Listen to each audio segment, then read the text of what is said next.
Halo guys, perkenalkan nama saya Made Arta Briswara dengan NIM 19135211074 dari kelas MSBB.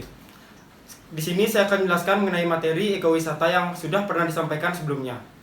Baik, tanpa berbasa-basi lagi, langsung saja masuk ke materinya.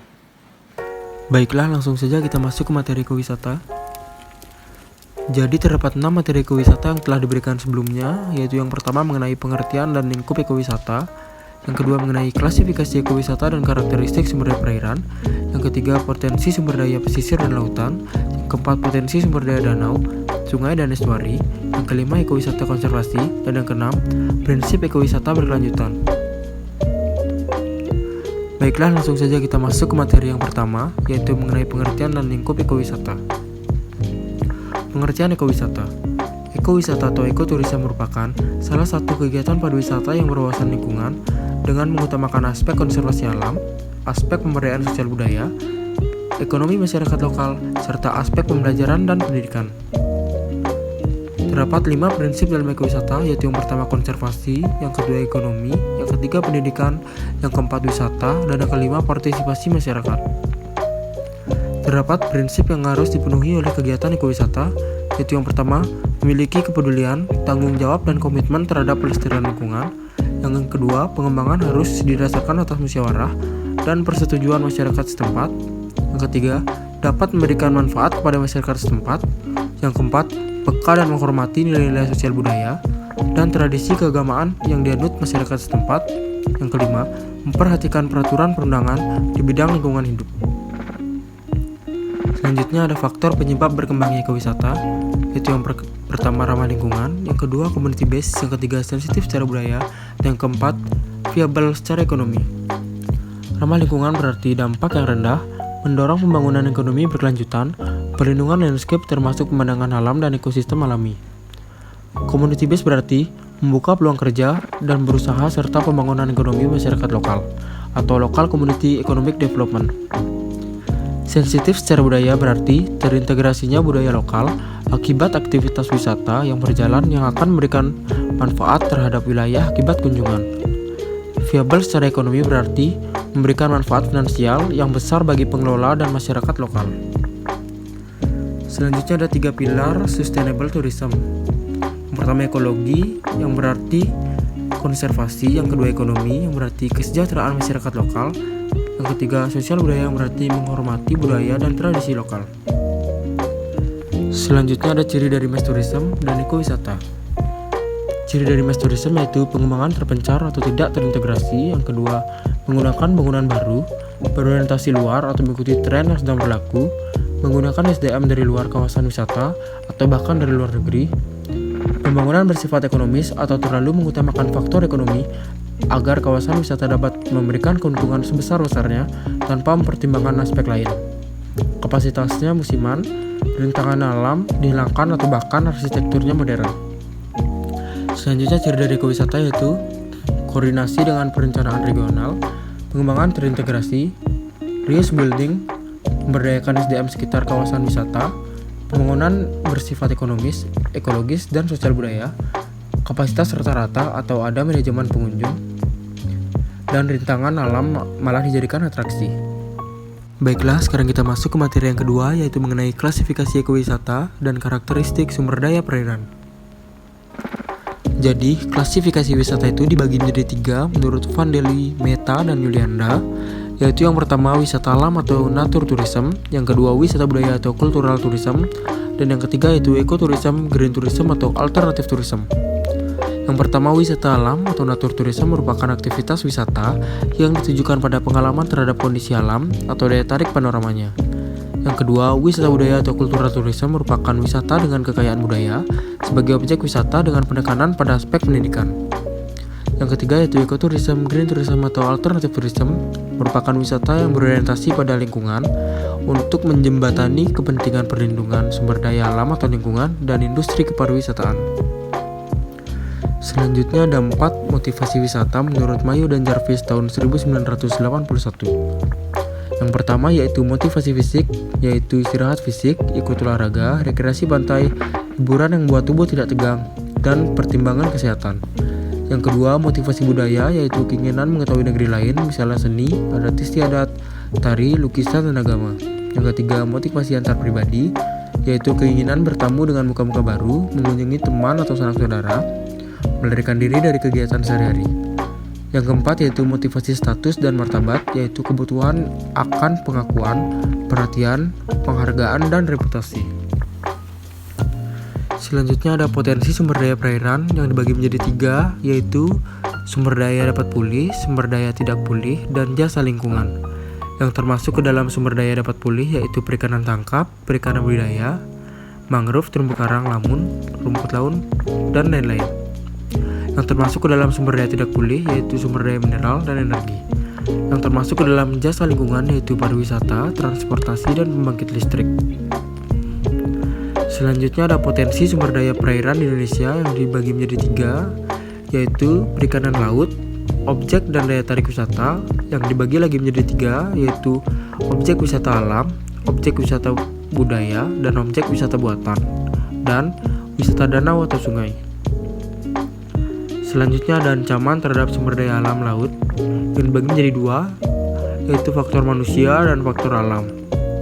Contoh ancaman terhadap sumber daya alam laut dari faktor manusia adalah penangkapan ikan dengan alat yang tidak ramah, seperti misalnya menggunakan bom, sianida, atau racun yang dapat merusak lingkungan, dan lain sebagainya. Ada juga faktor alam yaitu seperti gempa bumi, longsor, tsunami, dan gunung meletus. Baik, sekarang kita masuk ke materi yang ketiga, yaitu potensi sumber daya pesisir dan lautan. Potensi sumber daya pesisir dan lautan dibagi menjadi 3, yaitu pantai, pesisir, dan laut. Yang pertama, pantai. Pantai merupakan penampakan alam menjadi batas antara wilayah yang bersifat daratan dengan wilayah yang bersifat lautan. Yang kedua, pesisir. Pesisir merupakan suatu wilayah yang lebih luas daripada pantai. Wilayah pesisir dapat dipandang sebagai wilayah di mana daratan dan lautan bertemu. Yang ketiga, laut. Laut adalah sekumpulan air yang sangat luas di permukaan bumi yang memisahkan atau menghubungkan suatu benua atau pulau dengan benua atau pulau yang lainnya. Selanjutnya adalah prinsip perencanaan wilayah pesisir. Yang pertama, merupakan satu kesatuan dalam sistem perencanaan pembangunan daerah. Yang kedua, mengintegrasikan rencana pembangunan daerah zonasi dengan pembangunan daerah. Yang ketiga, dilakukan sesuai dengan kondisi biogeofisik dan potensi daerah serta dinamika perkembangan sosial budaya. Selanjutnya ada nilai-nilai strategis di wilayah pesisir dan laut. Yang pertama, bentang alam pantai dengan pasir putih yang indah. Yang kedua, bentang muara sungai. Yang ketiga, lanskap tebing terjal atau cliff. Dan yang keempat, gelombang dan ombak atau surfing. Selanjutnya ada prasyarat dalam konteks pengelolaan wilayah pesisir berkelanjutan. Yang pertama, ada harmoni spasial, artinya pendekatan zonasi. Yang kedua, pemanfaatan berkelanjutan, artinya pemanfaatan sumber daya alam tidak boleh melebihi daya dukungnya. Dan yang ketiga, berwawasan lingkungan, artinya pemanfaatan sumber daya alam non-hayati tidak boleh dilakukan dengan merusak lingkungan. Yang keempat, pengelolaan limbah yang baik, artinya kegiatan pembuangan limbah ke alam tidak boleh melebihi kapasitas asimilasi alam.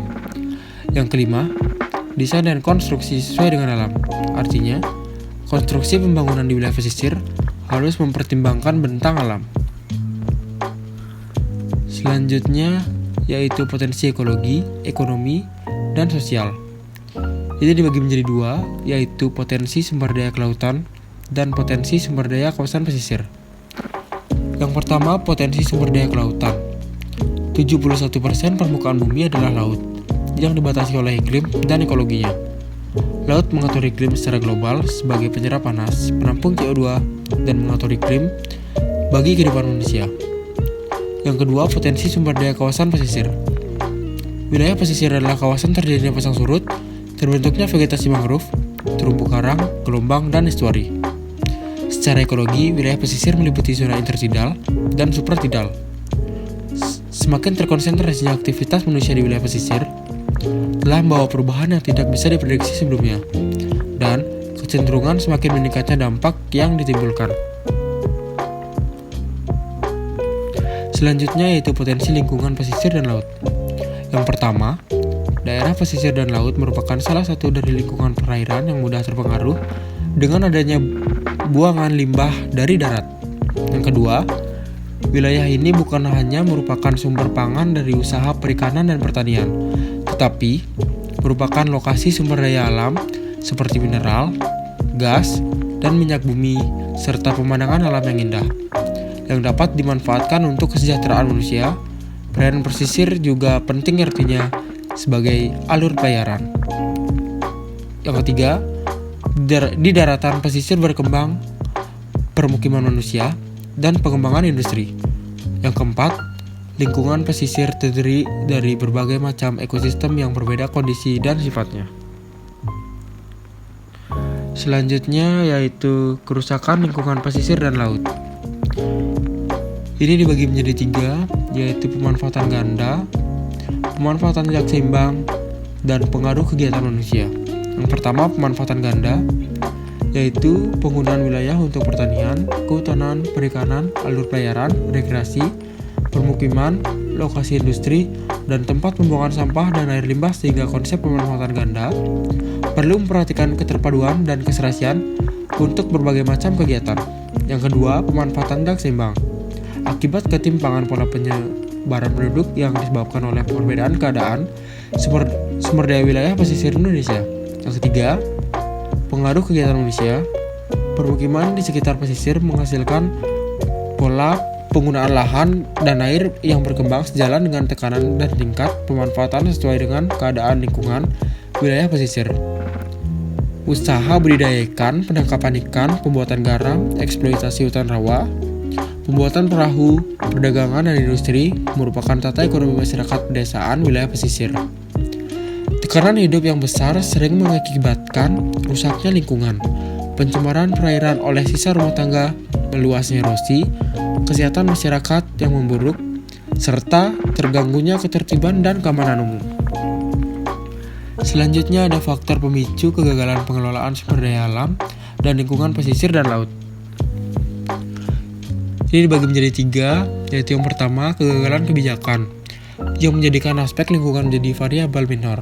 Contoh, kebijakan penambangan pasir laut yang dibuat untuk membantu menciptakan peluang investasi, namun menimbulkan dampak yang langsung dirasakan oleh nelayan dan pembudidaya ikan serta masyarakat lain, yaitu gerusan atau abrasi pantai. Yang kedua, kegagalan masyarakat yang kurang mampu untuk menyelesaikan persoalan lingkungan karena kurangnya kapasitas dan kapabilitas untuk memberikan masukan kepada pihak yang berkepentingan dan berkewajiban mengelola dan melindungi lingkungan. Contoh, kegagalan masyarakat melakukan penanggulangan masalah pencemaran yang diakibatkan oleh kurang pedulinya pemilik usaha pabrik untuk masalah pembuangan limbah yang pasti akan terbuang ke laut, atau kebocoran pipa pembuangan residu dari proses ekstraksi minyak.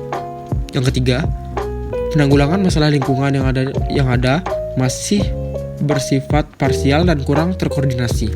Contoh, pembuatan tanggul penahan abrasi yang dilakukan di beberapa daerah pantai utara Jawa yang secara jangka pendek mungkin dapat menanggulangi permasalahan, tetapi jangka panjang akan menimbulkan persoalan lain yang lebih besar karena karakter kritik wilayah pesisir dan laut yang bersifat dinamis. Baik, sekarang kita masuk ke materi yang keempat, yaitu mengenai potensi sumber daya danau, sungai, dan estuari. Baik, di sini saya akan menjelaskan pengertian dari danau, sungai, dan estuari. Yang pertama, danau. Danau adalah cekungan besar di permukaan bumi yang digenangi oleh air, bisa air tawar ataupun air asin, yang seluruh cekungan tersebut dikelilingi oleh daratan. Selanjutnya adalah sungai. Sungai adalah tempat-tempat dan wadah-wadah serta jaringan pengaliran air, mulai dari mata air sampai muara, dengan dibatasi kanan dan kirinya, serta sepanjang pengalirannya oleh garis sempadan. Selanjutnya adalah estuari. Estuari atau estuaria adalah suatu tempat pertemuan antara air tawar dan air laut, atau transisi antara habitat tawar dan habitat laut. Atau bisa juga suatu bentukan massa air yang semi tertutup di lingkungan pesisir yang berhubungan langsung dengan laut lepas, sangat dipengaruhi oleh pasang surut dan massa airnya merupakan campuran dari air laut dan air tawar. Selanjutnya adalah potensi pemanfaatan dari danau, sungai, dan estuari. Yang pertama yaitu potensi pemanfaatan dari danau. Bisa sebagai keramba jaring apung, rekreasi, seni budaya, wisata budaya, arsitektur lokal, dan memancing. Yang kedua, potensi manfaatan sungai yaitu tempat penampungan air, mengalirkan air ke hilir, pembangkit listrik pusat dari ekosistem, mencari nafkah, tempat rekreasi, lokasi mencari ketenangan dan relaksasi, sumber energi pembangkit listrik, sarana transportasi, sumber air pertanian, peternakan, dan perikanan. Dan yang terakhir, potensi pemanfaatan estuari, yaitu sebagai daerah asuhan atau nursery ground yang baik bagi larva ataupun udang, ikan, dan kerang. Tempat bermukim, tempat penangkapan dan budidaya perikanan, jalur transportasi, dan tempat pelabuhan dan kawasan industri. Baik, kita masuk ke materi yang kelima mengenai ekowisata dan konservasi. Di sini ada pengertian dari ekowisata dan konservasi. Yang pertama, ekowisata. Ekowisata merupakan pengelolaan alam dan budaya masyarakat yang menjamin kelestarian dan kesejahteraan. Selanjutnya, konservasi merupakan upaya menjaga kelangsungan pemanfaatan sumber daya alam untuk waktu kini dan masa mendatang. Selanjutnya ada landasan hukum pemanfaatan kawasan konservasi perairan untuk pariwisata alam perairan. Ya, mungkin bisa dibaca di sini mengenai pemanfaatan kawasan konservasi perairan. Langsung saja saya lanjutkan. Selanjutnya kawasan konservasi perairan dan sistem pengelolaannya. Berdasarkan pasal 1 ayat 8 Peraturan Pemerintah RI Nomor 60 Tahun 2007 tentang konservasi sumber daya ikan, disebutkan bahwa kawasan konservasi perairan atau KKP adalah kawasan perairan yang dilindungi dan dikelola secara sistemik untuk mewujudkan pengelolaan sumber daya ikan dan lingkungannya secara berkelanjutan. Selanjutnya, berdasarkan Peraturan Pemerintah RI Nomor 60 Tahun 2007, Pasal 17 ayat 4 KKP dapat didistribusikan peruntukan atau pemanfaatan ruangnya ke dalam 4 zona, yaitu yang pertama zona inti, yang kedua zona perikanan berkelanjutan, yang ketiga zona pemanfaatan, dan yang keempat zona lainnya. Zona inti adalah bagian KKP yang memiliki kondisi alam, baik biota maupun fisiknya, yang masih asli dan belum diganggu oleh manusia yang mutlak dilindungi, berfungsi untuk perlindungan keterwakilan keanekaragaman hayati yang asli dan khas. Yang kedua, zona perikanan berkelanjutan merupakan bagian KKP yang karena letak, kondisi, dan potensinya mampu mendukung kepentingan pelestarian pada zona inti dan zona pemanfaatan. Yang ketiga, zona pemanfaatan adalah bagian KKP yang letak, kondisi, dan potensi alamnya diutamakan untuk kepentingan pariwisata, alam perairan, dan atau kondisi atau jasa lingkungan, serta untuk kegiatan penelitian dan pendidikan. Yang keempat, zona lainnya adalah zona di luar zona inti, zona perikanan berkelanjutan, dan zona pemanfaatan yang karena fungsi dan kondisinya ditetapkan sebagai zona tertentu. Selanjutnya, berdasarkan zonasi yang dimilikinya, kawasan konservasi perairan dibagi menjadi 4 tipologi, yaitu yang pertama Taman Nasional Perairan, yang kedua Suaka Alam, yang ketiga Taman Wisata, dan yang keempat Suaka Perairan. Taman Nasional Perairan adalah KKP yang mempunyai ekosistem asli yang dimanfaatkan untuk tujuan penelitian, ilmu pengetahuan, pendidikan, kegiatan yang menunjang perikanan yang berkelanjutan, wisata perairan, dan rekreasi. Berdasarkan tujuannya, KKP ini dapat diartikan memiliki zona inti dan seluruh zonasi lainnya yang telah ditetapkan. Yang kedua, Suaka Alam Perairan adalah KKP dengan ciri khas tertentu untuk tujuan perlindungan keanekaragaman jenis ikan dan ekosistemnya.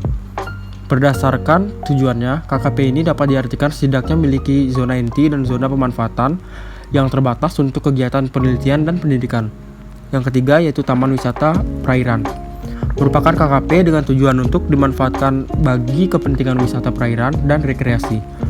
Berdasarkan tujuannya, KKP ini dapat diartikan setidaknya memiliki zona inti dan zona pemanfaatan yang terbatas untuk kegiatan pariwisata dan atau penelitian dan pendidikan yang mendukung peruntukannya. Selanjutnya yang keempat, Suaka Perikanan, merupakan kawasan perairan tertentu, baik air tawar, payau, maupun laut dengan kondisi dan ciri tertentu sebagai tempat berlindung atau berkembang biak jenis sumber daya ikan tertentu. yang berfungsi sebagai daerah perlindungan. Berdasarkan tujuannya, KKP ini dapat diartikan setidaknya memiliki zona inti dan zona pemanfaatan yang terbatas untuk kegiatan penelitian dan pendidikan yang mendukung peruntukannya. Selanjutnya ada tujuan dan manfaat dari konservasi.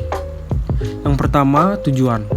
Tujuan dari konservasi yaitu untuk bisa memelihara serta untuk melindungi tempat-tempat yang sudah dianggap berharga agar tidak hancur.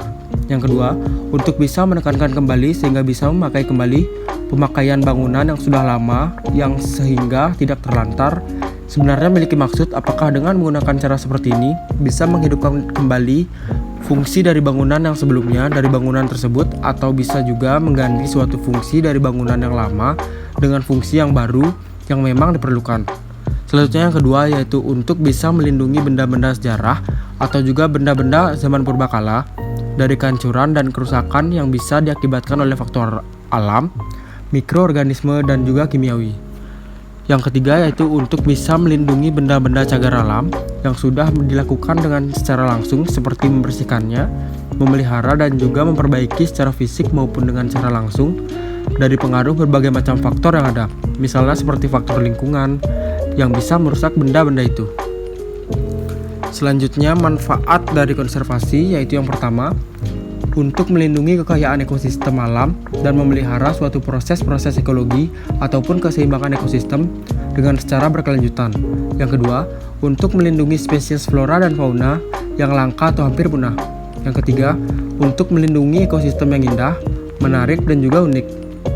Yang keempat, untuk melindungi ekosistem dari suatu kerusakan yang disebabkan oleh faktor alam, mikroorganisme dan lain sebagainya. Yang kelima yaitu untuk menjaga kualitas lingkungan agar tetap terjaga.